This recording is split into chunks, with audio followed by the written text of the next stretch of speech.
Hey, Freedom Friends. So, on this episode of Freedom Friends TV, we will be discussing how to begin launching your personal brand. So, if you are new to entrepreneurship, typically a brand is what people say about you when you're not in the room. Okay, it's your reputation. When you're building a personal brand, this is basically you building a brand as it relates to your person, i.e., you. So, what people are going to be saying about your company is really what they're saying about you as a person. So, some examples of personal brands are Oprah, right? Richard Branson, Marie Forleo. These are individuals who their company is really uh, um, I want to say a microcosm or a macrocosm, but it's really just an extension of who they are as individuals. So their personal values directly relate to the corporate or the company values.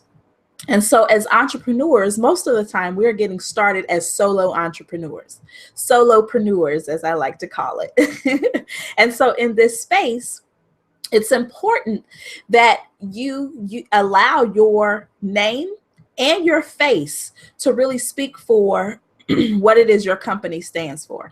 So I'm just going to give you three quick things that you can do to as you are beginning to really get involved in what I like to call the expert industry. This is basically where you are positioning yourself as an expert in some or any given field. If you're the expert in networking, if you're an expert in marketing, if you're an expert in coaching, divorced women, right? Whatever the space is, when you begin to get out there and you're doing trainings, you're doing speaking, you're writing books, right? If you saw my video about the 15 different ways that you can potential income streams, all of these income streams are ways that you are positioning yourself as an expert. And so you are an expert because you know something, you know more about a given topic than anyone else. So here's a few things that you want to make sure that you go ahead and set up when you're thinking about when you're first getting started, right? Number one is go ahead and purchase your domain name.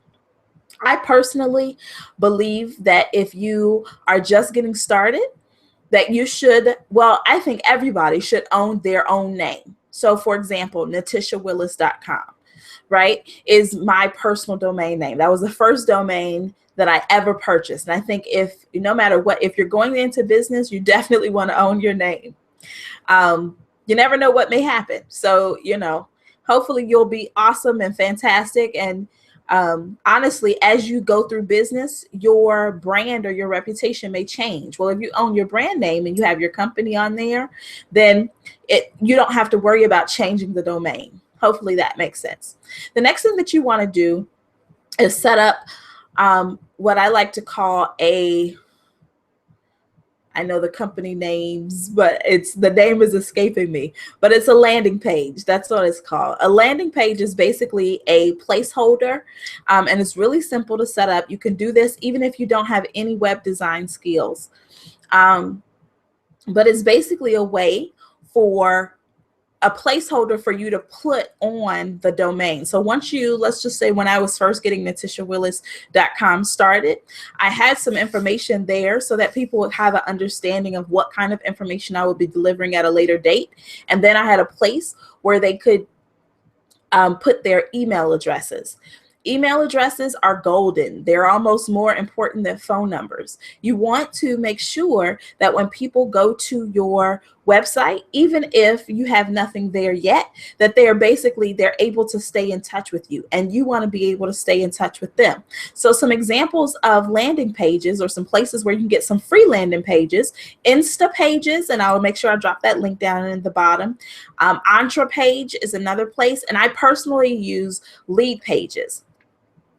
But these are all examples of landing pages where you can collect email addresses. Now, you've got your domain, you've got your landing page, and I mentioned, already kind of hinted around at this idea of having emails, right, and collecting emails. So when you put that landing page up, you'll want to connect it to your email service provider.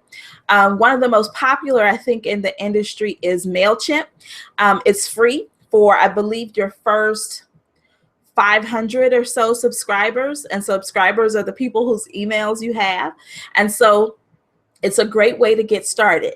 Some other examples, of course, are besides MailChimp, Entreport. That's kind of I like to say the Mercedes-Benz of the industry, Infusionsoft, another BMW Mercedes-Benz of the industry. And I personally use GetResponse. Again, I'll put that link down in the bottom so you can use it. You can check it out.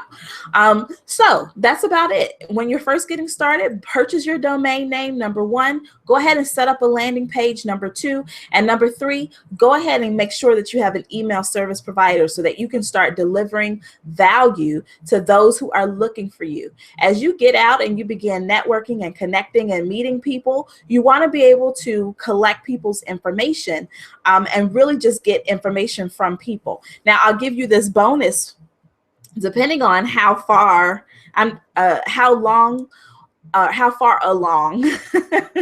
you are in your business building process, you may also find that you'll need business cards. I create my own business cards on canva.com. It's a free I don't want to say graphic design, but I guess it's a beginner graphic design software, and you can use it right on your computer. So that's 4 freebies. You're starting your personal brand. Go ahead and buy your domain name, get your landing page up, and get your email. And I'll talk to you later. Hopefully this has been helpful for you. Go ahead and drop a comment in the bottom and let me know. I'll talk to you soon. Peace.